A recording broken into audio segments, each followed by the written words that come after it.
Hello everybody, welcome back to my channel. I'm Shreya and in today's video I am going to talk about my NEET 2025 experience.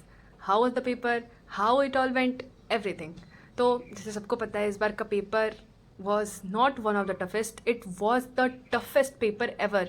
Even 2016 के paper से भी लोग बहुत compare कर रहे हैं, उसके मुकाबले भी ये बहुत टफ माना जा रहा है because NEET 2016, 17, 18 was like a prime era of NEET. बहुत टफ पेपर्स आते थे, कट ऑफ बहुत लो जाती थी, बट इस बार के पेपर ने उससे भी फेल कर दिया. आई मीन पेपर की अब लोग कह रहे हैं, मैंने कभी 2016 का पेपर नहीं दिया, ना 17 का दिया, मैंने दिया 2024 का, 2025 का, एंड दोनों साल ही मेरे साथ मजाक हुआ. तो first of all let me tell you all about my journey. मैंने क्लास 11th में नीट करने का सोचा कि I should appear for NEET और उसके लिए मुझे बहुत प्रिपरेशन करनी है. मैं ऐसी इंसान नहीं हूँ जो मैंने सोच लिया और मैंने ये कर दिया. पूरी प्रिपरेशन के साथ, पूरी प्लानिंग के साथ हर काम करती हूँ. तो 11th के मिड में मुझे पता चला, उसकी भी एक अलग स्टोरी है. एंड उसके बाद मैंने फर्स्ट ऑफ ऑल यूट्यूब से पढ़ाई करी 11th में. 12th में आकर के मैंने लिया ऑनलाइन बैच एंड उसके बाद मैंने पेपर दिया 2024 का, जिसमें कट ऑफ इतनी हाई चली गई कि मेरे डिसेंट मार्क्स आने के बावजूद मेरी रैंक बहुत पीछे चली गई और मुझे कोई गवर्नमेंट कॉलेज नहीं मिल पाया.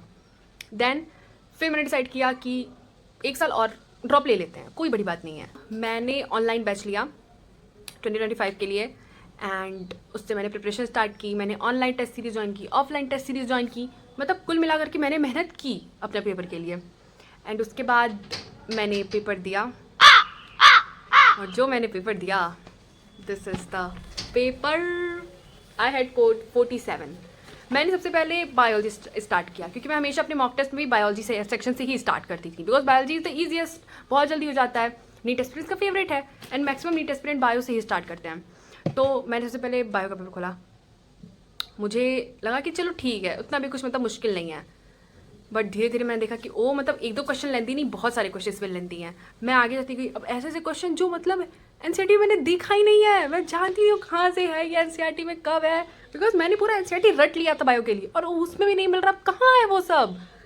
तो इसी वजह से मैंने उन सारे क्वेश्चन पे सर्कल कर दिया था जो जो मुझे लग रहा था कि मुझे एक बार इस पर रीचेक करना चाहिए. मैंने इस तरह उन सारे क्वेश्चन पे सर्कल कर दिया था कि मैं जब पूरा पेपर कर लूँगी तो उसके बाद मैं वापस इन सब क्वेश्चंस पे आऊँगी क्योंकि इतनी जल्दी मैं हमारे ऐसे नहीं भर सकती. मैंने बायो किया, मेरा बायो 35-40 मिनट्स में ऐसे कंप्लीट हो गया बिकॉज मैंने बायो में बहुत टफ क्वेश्चन की प्रैक्टिस की हुई थी मेरे टेस्ट सीरीज़ में, थैंक्स टू एवरीथिंग. जब मैं पहले अपने बायो का टफ क्वेश्चन की प्रैक्टिस करती थी मुझे लगता था कि मतलब बहुत ये तो बहुत वो हो रहा है, नहीं होना चाहिए. बट जब मैंने नीट का पेपर दिया और मैं वहाँ बैठी थी ना, तब मैंने सोचा कि थैंक गॉड मैंने टफ क्वेश्चन की भी प्रैक्टिस की थी. देन कट टू केमिस्ट्री में मैं गई. मुझे स्टार्टिंग में बहुत लंबी लगा, बस ऐसा नहीं था कि तुम्हें आ नहीं रहा है, आ रहा है, पर वो इतना टाइम ले रहा था ना, उसकी वजह से पैनिक कर जा रही थी मैं. उसके बाद केमिस्ट्री और फिजिक्स करने के बाद मैंने ओएमआर फिल किया. अब ओएमआर फिल करते टाइम मेरे दिमाग में ये आ, केमिस्ट्री और बायोलॉजी इन्होंने इतना लेंदी बनाया है ना, तो पक्का फिजिक्स इजी होगी बिकॉज एक 3 घंटे का टाइम का प्रोपोर्शन भी तो रखना है, बैलेंस भी तो होना चाहिए तीनों सब्जेक्ट. तो केमिस्ट्री किया मैंने बायो कर लिया. अब मैं उन दोनों करके now I had butterflies in my mind कि वाह अच्छा है, चलो फिजिक्स पेपर ईजी होगा, हर साल फिजिक्स टफ होगा, सबको ये चिंता रहती है, लेकिन नहीं, फिजिक्स ईजी आएगा. फिजिक्स ओ गॉड क्या है. मैंने सबसे पहले क्वेश्चन नंबर 45 से स्टार्ट किया एंड वो क्वेश्चन मैंने सॉल्व किया. आधे सवाल पे जाकर के मुझे लगा कि नहीं, ये तो वो चीज़ पूछ ही नहीं रहा है जो मैं सॉल्व कर रही हूँ. मैंने आंसर निकाला, एक भी ऑप्शन मैच नहीं कर रहा bro, the biggest nightmare. Plus ये सब करने के बाद ना मेरे पास 45 to 50 मिनट्स ऐसे बच गए. बल्कि इस तरह मैं बाहर जब अपने मॉक टेस्ट दिया करती थी तो मेरे पास 1 घंटे 1.5 घंटे ऐसे बचा करते थे फिजिक्स करने के लिए ओएमआर भरने के बाद. अब ओएमआर भरने के बाद मेरे पास 45 to 50 मिनट्स ऐसे बच रहे हैं, बहुत कम. It's nightmare for NEET aspirants specially. और उसके बाद मैंने सोचा ठीक है चलो 50 हटाओ, मैं क्वेश्चन नंबर 1 से स्टार्ट करती हूँ. And this was the question number 1, the circuit, जो बहुत ईजी था लिटरली. लेकिन मैं ऐसा पैनिक कर गई ना कि मुझे फर्स्ट क्वेश्चन समझ नहीं आया कि पूछ क्या रहा है. एंड ये पता नहीं क्यों मेरे साथ हुआ, मुझे अभी तक नहीं समझ में आ रहा. ठीक है चलो फर्स्ट क्वेश्चन नहीं किया, फिर मैं सेकंड पे आई, चलो सेकंड मुझसे हो गया, मैंने थर्ड किया, फोर्थ किया, ऐसे मैं 4, 5, 7, 8 ऐसे करती गई. फिर धीरे धीरे मुझे क्वेश्चन के बीच में लग रहा था कि यार ये क्या एक एक दो बहुत ही मुश्किल पूछ रहा है. फिजिक्स तो मैंने सोचा था कि ईजी आएगा बिकॉज बायो और केमिस्ट्री बहुत ही लेंदी आया, बट क्या पूछ रहा है. एंड तब मुझे समझ में आया कि भाई पेपर बहुत टफ है. हाँ, उस समय मुझे रियलाइज़ हुआ कि पेपर आया है मुश्किल.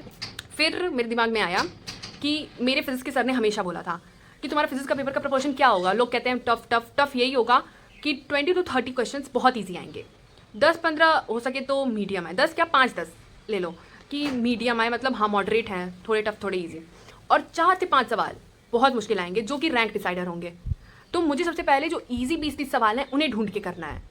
बिकॉज मेरी प्रायोरिटी वो होनी चाहिए, मुझे पहले नंबर लाना है, रैंक में तो मैं बाद में जाऊँगी, पहले पास तो हो जाऊँ मैं फिजिक्स में। फिर मैं इतने सारे लाइक मुश्किल सवाल थे 4-5, अब उसमें से मैंने ढूंढना स्टार्ट किया कौन सा ईजी है, वहाँ शुरू हुई मेरी हंटिंग।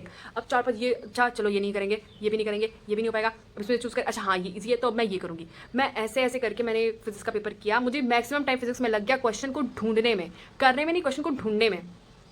एंड बहुत सारे क्वेश्चन तो ऐसे भी थे फिजिक्स में जो कि मैं देख भी नहीं पाई अभी तक। और उसके बाद पेपर के बाद मेरा हिम्मत ही नहीं हुआ कि मैं वापस से ये खोलूँ और देखूँ। मैंने नंबर कैलकुलेट किए, भाई मत पूछो। इनफैक्ट OMR भरने की जब टाइम आ रही थी, लाइक मैं क्वेश्चन करती जा रही थी, मैं OMR भरती जा रही थी, ऐसे मैंने किया। मैं बेल बज गई है, सर आ रहे हैं तीनों रो में और इस रो में आ चुके हैं पेपर सबमिट करने। एंड उसके बाद जब मैं पेपर देना, मैं देखा कि ब्रो ये तो इजी सवाल है, सर्किट का क्वेश्चन था एक। फिर मैंने उसे सॉल्व करना स्टार्ट किया, मैंने कर करके उसका आंसर आ रहा है, मैं उसका OMR भर रही हूँ। OMR भरते भरते सर ने मेरा पेपर ले लिया, गया मेरा पेपर, हो गया। उस टाइम मुझे रियलाइज़ हुआ मैंने सब खराब कर दिया, मैंने बहुत बहुत बुरा किया अपना पेपर। जो मैंने बायो में क्वेश्चन छोड़े थे कि मैं वापस आऊँगी, मैं वो भी नहीं कर पाई। जो केमिस्ट्री में मैंने छोड़े थे कि ये थोड़े लेंथी है, टाइम टेकिंग है, मैं फिजिक्स करके वापस इन सब सवालों पे आऊँगी, मैं वो भी नहीं कर पाई। ओवरऑल पेपर मेरा बहुत मतलब वर्स्ट, बहुत घटिया गया। इससे बुरा मेरा कुछ नहीं जा सकता, ऐसा गया। पहले मुझे लगता था कि 1 साल पढ़ाई करने के बाद भी किसके पहले अटैम्प्ट से कम नंबर आएंगे दूसरे अटैम्प्ट में, अब समझ में आ रहा है किसके आएंगे। इनफैक्ट मेरा फर्स्ट अटैम्प्ट में ज़्यादा बेटर नंबर मिल रहे थे स्टिल।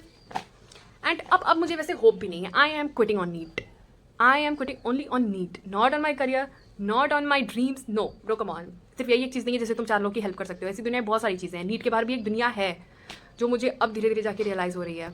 मेरा क्लास 11th मैंने वेस्ट किया, मैंने क्लास 12th अपना वेस्ट नहीं किया। Knowledge is never wasted. मैंने कुछ ना कुछ अच्छा पढ़ा, उससे मेरे क्लास 12th में भी डिस्ट्रिक्ट स्कोर आ गए, बढ़िया नंबर आया मेरा।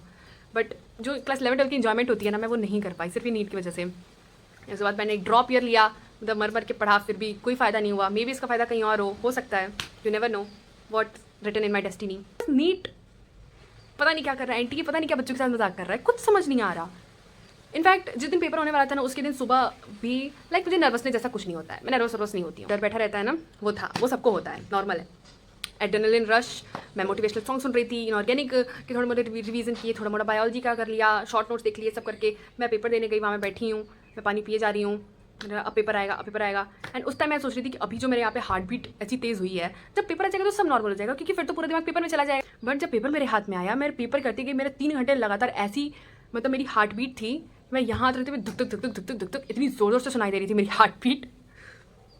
पेपर ऐसा ही था, हार्ट फेल करने वाला था, बच्चे रो रहे थे मतलब सेंटर से बाहर आकर। I am very grateful to my parents, thank you. मतलब क्या बोलूँ, मैंने देखा कि पेरेंट्स अपने बच्चों को भी बहुत डांट रहे थे, दे वर येलिंग एट देम कि तुमने क्या किया, क्यों ऐसा पेपर कर लिया, बट क्यों कितने सवाल छोड़ दिए। सबके सवाल छूटे हैं, पहले मुझे लगता बस मेरे छूटे हैं ऐसा वैसा, पर नहीं। मैं धीरे धीरे जब सबसे पूछा, अपने फ्रेंड से, अपने सीनियर से जो इस बार पेपर दे रहे हैं, नहीं भाई सबके छूटे हैं। This was my experience. But then also मेरे पेरेंट्स बहुत अभी मुझे मोटिवेट कर रहे हैं, they are very supportive, they are not yelling at me. I am still like अभी मैं उस बात से उभर नहीं पा रही हूँ कि कैसा मेरा पेपर हुआ, मैंने क्या किया, बिकॉज मैंने बहुत मेहनत की, तो मेरा कंफर्म था कि हो ही जाएगा भाई, कोई ना कोई GMC सीट तो मिल ही जाएगी। बट अब आई डोंट नो। एंड अब शायद ही मैं डॉक्टर बन पाऊँगी। बोलते टाइम भी थोड़ा अजीब लग रहा है, कोई बात नहीं, होता है, लाइफ है। So this was today's video, thank you so much for listening me and like and subscribe and क्या उसे कहते हैं, या press the bell button. Thank you so much.